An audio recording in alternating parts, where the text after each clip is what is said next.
Good morning. Welcome to the Demand Gen Pod. My name is Ryan, and today we are talking about psychology and marketing. So, psychology plays this role in marketing and consumer persuasion by understanding how individuals think, feel, and make decisions. And we are going to chat about all of that today. So, without any further ado, let's get going.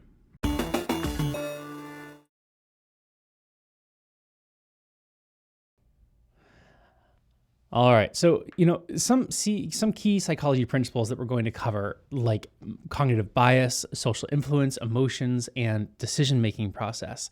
These are all really important to kind of understand, especially as you're building content and thinking about how you might be designing your campaigns. A big reason for that is simply because we want to be able to make sure that we can understand if we take one approach with our key demographic, what do we think those outcomes might look like? So I think that a big thing here is focusing on maybe one or two of these, understanding how you can leverage them to drive some sort of influence. So let's kind of get into some of the options here. Okay, so what about understanding consumer behavior? Some of these factors can include influencing our consumer decision-making, like personal needs, desires, values, social factors, and external influences.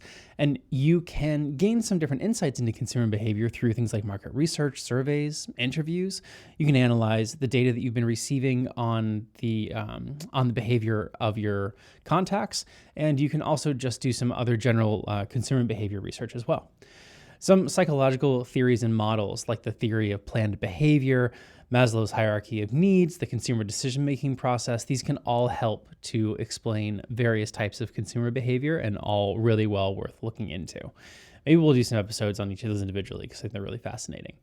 So what about the power of the persuasion techniques that we're chatting about? You can apply these different persuasion techniques by using persuasive language, influencing perceived scarcity. You can provide social proof and endorsements. You can use authority figures and build likability. So let's break each one of those down just a little bit, okay? So some perceived scarcity, for example. Discounts, limited time offers, and social proof could be things like testimonials, celebrity endorsements coming from authority figures. You can also have thought leadership figures in those positions as well. So I guess like maybe they're celebrities, but like I'm not talking about like Beyonce coming into your marketing necessarily, right? But that's certainly one path that companies take. I mean, look at all the sponsorships that athletes get and musicians get. That is all part of that emotional pull to say, I want to be like that person. I want to wear what that person wears. I want to feel like I think that person feels. And all of these, the marketing teams are thinking about when they're designing these campaigns. Some principles also of scarcity, social proof, authority, and likability can be effectively utilized by offering free samples, emphasizing limited stock, showcasing positive reviews, again, featuring experts and creating relatable content. We talk about relatable content a lot on this podcast because it's very important to be able to be hitting your contacts, not even your contacts being paid or whatever the case may be, whether it's email, paid, on your website. I mean, like the more that you know about somebody and the more that you can tailor their experience, the better off you're going to be. And it's true no matter where you're looking to do it. What about the role of emotional appeal? So emotional appeal influences consumer purchasing decisions by creating a connection and evoking emotions like happiness or fear, love, excitement, nostalgia. Some really great things that have worked on me recently. I ride a motorcycle and I've been getting into, I want to get into, I shouldn't say I've been getting into because all I've been doing is buying stuff, but I really want to get into moto camping. So basically you take the bike and yourself, maybe alone, maybe with some friends, and you either go to a campsite like you would car camping, or you ideally, although I live in Rhode Island, which is a horrible state for open land because there basically isn't public land that you can take a motorcycle on. But Connecticut's really close by. And so, maybe ideally I'll get to the point where I'm actually just riding somewhere into the woods somewhere and setting up a tent and setting a fire and like all that stuff. So ideally a fire within a fire pit, not like a forest fire. Anyway, you get the idea. So, my hope here is that I don't know, I have some sort of new experience. I think that it would be a lot of fun. maybe a good opportunity to try to just step back from what I do every day, sitting in front of a computer and a camera and all of these things. I definitely think that gets a little bit old. I think that politics and news is taking quite an emotional toll on everybody over the past, a decade. So I think that's kind of wearing down. So anyway, I'm kind of thinking about all these things. And every time that I start searching for camping gear, because really moto camping is just camping, you just slap it on a motorcycle instead of a car, or instead of your back if you're backpacking, right? So it has to all fit on there. I'm now getting ads that are tailored to these. And I think that one of the best ones that I've seen so far has been REI. And they are a camping store. I'm pretty sure they're all over the place, but they're definitely really popular out here on the East Coast. And with REI, their ads are sort of tailored. Like it seems really clear. Either they're tailoring this, or they just figured the vast majority of their demographic is my age group, active, looking for new adventure, ready to kind of have fun and laugh and kind of forget about everything that is going crazy in the world. And their ads really show that. And they definitely evoke emotion of happiness. They evoke emotion of love and excitement, and definitely some nostalgia too. And I think the nostalgia, and again, this is going to depend really heavily on you, but it's still in there, is kind of around the experiences that I had as a kid camping that I haven't really done as an adult, and I'm really trying to pull that back. So you can really target these emotions like joy or desire, fear of missing out, right? Trust, and also emotional relief. And you can target these specifically to different people depending, again, on what you know about them. So yeah, paid may have to be kind of broad, but you might be able to say that there are certainly different types of camping, and certainly with paid advertising, you could target different ads to people who are subscribed to different types of channels. So if you're subscribed to more or have watched different channels that are specifically around backpacking versus like moto camping, then you could have slightly different ads that are showing up there. And you can also translate that over. If you are an online retailer, you can certainly translate over to email by being able to show things that are relevant to what people have bought or have looked at online, that have in their cart and they've left in their cart, put in their cart and deleted out of their cart. So you can do all of those things and kind of figure out, how could I email these people and sort of bring back some of that emotion. All of this leads, I think, to being able to tell stories. And we can use those emotions to create these resonant marketing campaigns and tell moving stories. We can use imagery that elicit those emotions, like REI did. I think they're all on a beach or something like that, kind of running around. And also align with the values that resonate with your target consumers, which I think I covered in my example as well. So, there are lots of different ways that you can do this, and it really just depends on where you are mentally at that time. And, obviously, none of the companies that we use, like the vendors that we use for any of the tools for the podcast or for our day-to-day work or whatever, they don't know that about me, and they're not going to. No computer is like watching this video, pulling that in and adding it to a database somewhere. That's just not happening. And that's okay. But specifically to various parts of my life, that's just one aspect of what I do. I have other tendencies that come along with the business side of things, and I have tendencies that come along with the personal side of things, right? So I think that it's really important to be able to, and possible, certainly, to split those out and be able to have kind of like multiple lives and multiple focuses, both personal and professional, and then multiple within as well. So what about behavioral economics and decision-making? So behavioral economics impact consumer decision-making by recognizing that we're not always rational, and we're not always, that we're not always rational, but we are always influenced by biases and heuristics. So, sorry, I didn't read my notes and realized I got that backwards. So, we're not always rational. Actually, a friend of mine, I was texting with a friend of mine last night, and I was telling him that I was going to go on this camping trip. And he was like, that sounds awesome. He's like, I have a problem of like going in so deep to buying stuff. I kind of think that I'm a bit of a money hedonist. I thought that was hilarious because I definitely kind of fall under that as well. I'm not always rational about the purchase that I make. I tend to be to be pretty off the cuff actually, and just go for something and see what happens. Certainly how I plan to, which should go great when I'm alone camping in the woods.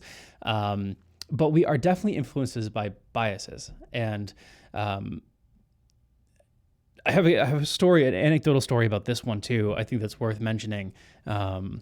Where one of my other passions is watches, mostly like kind of like more high-end watches, I suppose. And a friend of mine is getting interested in them too. So I was sitting in his office the other day and we were chatting about this. And he said, I was looking. I don't really want to say the brands, but I was looking at this brand or this brand, and I said, when I first started getting into this, and I'm sitting on forums and I'm looking at websites and I'm looking at like Reddit and whatever, I saw all this bias over brand A versus brand B, or why brand A isn't cool, or why you shouldn't like brand A and why brand B is better.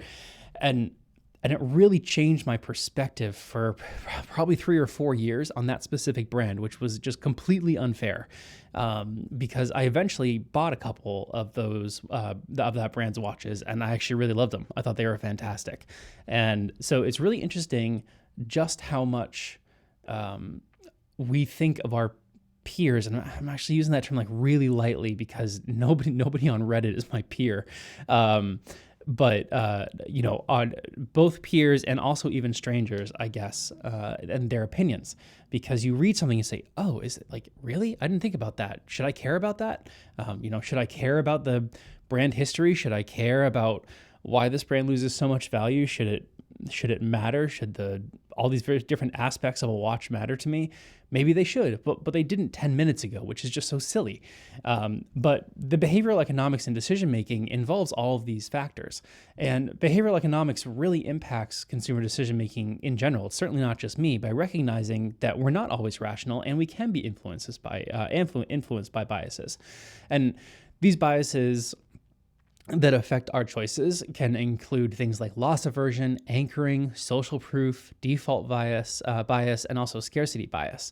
So that's certainly also something that has really impacted watch sales, but not to dive too deep into something that you may care absolutely nothing about, are things like fear of missing out, social proof, and scarcity bias. All three of those are really huge when you're making a decision, and they have a lot of influence on you that you just may not even realize. And that spreads to lots of different places, especially when you get excited about something.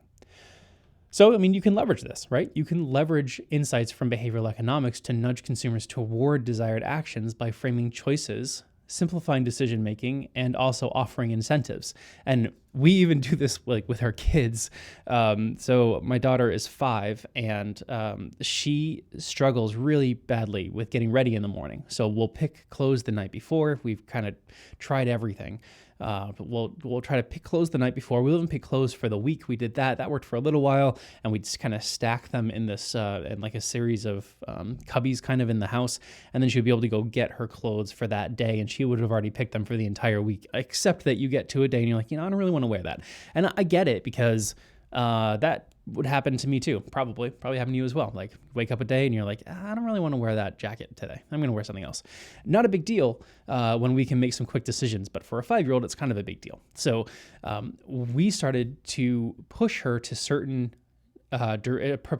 directions, sort of using some of this psychology simply by framing her choices for her and simplifying her decision making. And then at times we would offer incentives. So, for example, if she couldn't choose a shirt, then what I would do is say that she had 4 shirts that she wanted to choose from, and she would be losing her mind thinking, I cannot choose which shirt I want to wear. Okay, let's pick 2. So now we have 2 shirts. Do you want shirt 1 or shirt 2? I'd rather have shirt 2. Okay, great. Put shirt 1 away. Do you want shirt 2 or shirt 3? I'd rather have shirt 2 still. Okay, put that away. Do you want shirt 4 or shirt 2? I think I want shirt 4 over shirt 2. Great. We've just gone through an entire decision-making process. We've simplified it, because rather than making 10 choices, or I guess 4 choices, rather than having to make 4 choices, we are now making 2 choices, and we just have to make them a couple of times. And then the other way that we might offer incentives is like, I don't know, maybe we get 5 minutes of a show or something like that before we get to the bus if we have time, right? Because this all takes up a lot of time. So again, I'm using psychology that we're using with kids, but I swear this gets used in businesses as well. And you can absolutely use something like this in the business setting too. So think about how you might use it. I'd also love to hear about how you think that you might use it too, or how you are already using it. Would be great. So what about trust and credibility? So businesses can establish trust and credibility with consumers by being transparent, reliable, delivering on promises, and some factors contributing to building trust include honesty. Obviously, you have to be honest if you're transparent. Consistent messaging, quality products and services, positive customer experiences, and ethical practices. I mean, all of these come into play when we're talking about trusting a business. And I imagine that if you think about a company that, if I say, give me a name of a company that you trust, most of these would be relevant. Maybe not all of them, but I would expect at least most of them. Certainly things like the positive customer experience and good product and services, consistent messaging. I bet that all of those are true. So how can you take what you already experience as an individual and a consumer and apply that to your own brand?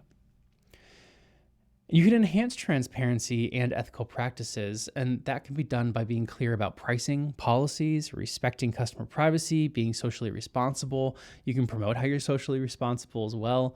And then all of this can get buried down into your segmentation and personalization. So you can align that segmentation and personalization to psychological principles by acknowledging that different consumer groups have unique needs, preferences, and motivations.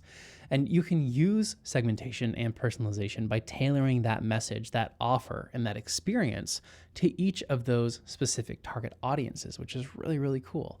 So as you start thinking about, well, what messaging would I provide? How is that messaging relevant in all these various situations? And then how can we segment for that messaging and provide that experience all in one go, right?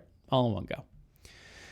And then let's see. So also relevance and individualized experiences may play a crucial role too in consumer behavior by making consumers feel understood, valued, and catered to. And before I forget, I would really appreciate if you have an opportunity to click and subscribe, whether you're on online listening on through a podcast, or if you're on YouTube. We're also on TikTok as well, so you can find us there too. So, and finally, let's wrap it up with ethics and responsibility. So some ethical considerations might include respecting customer autonomy, avoiding manipulation, protecting consumer privacy, and being truthful in advertising. Avoiding manipulation is kind of an interesting thing right now because there's this huge lawsuit that Google has just lost. I was just listening to it today, actually, that they had committed that when you went into incognito mode, your privacy was being protected. And so there is a degree of trust and expectation of trust that we have, right? And what was actually happening was that, the browser wasn't tracking you, so they weren't lying about that, but all the websites that you went to go visit were using their tools, right? So they have Google Analytics and all of the Google scripts that they leverage. And Google, by the way, is everywhere. I mean, their servers are being used, data's flowing through their servers, and they're tracking all of that. So when you go to a website in incognito mode, the website would track you. And when the website was tracking you, it would report that data to Google because they were using Google to track you. And so everything that you thought that you were not being seen on, you were actually being tracked. And that's, not cool. So the brutal thing is that with Google, our lives are just ingrained in it, and it's pretty much impossible to escape.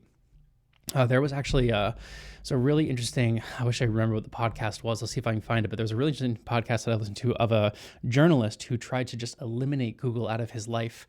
I think even just like for a few days. And it was almost impossible. I mean, he couldn't use basically any website because they all use Google Analytics to track. He basically couldn't use his email. And then there were other aspects of his life that used Google servers that had nothing to do with Google. Like the actual service didn't have anything to do with Google or the product, but they were using their servers. And as he dug in and found that out, he also couldn't use that. And it pretty much made him,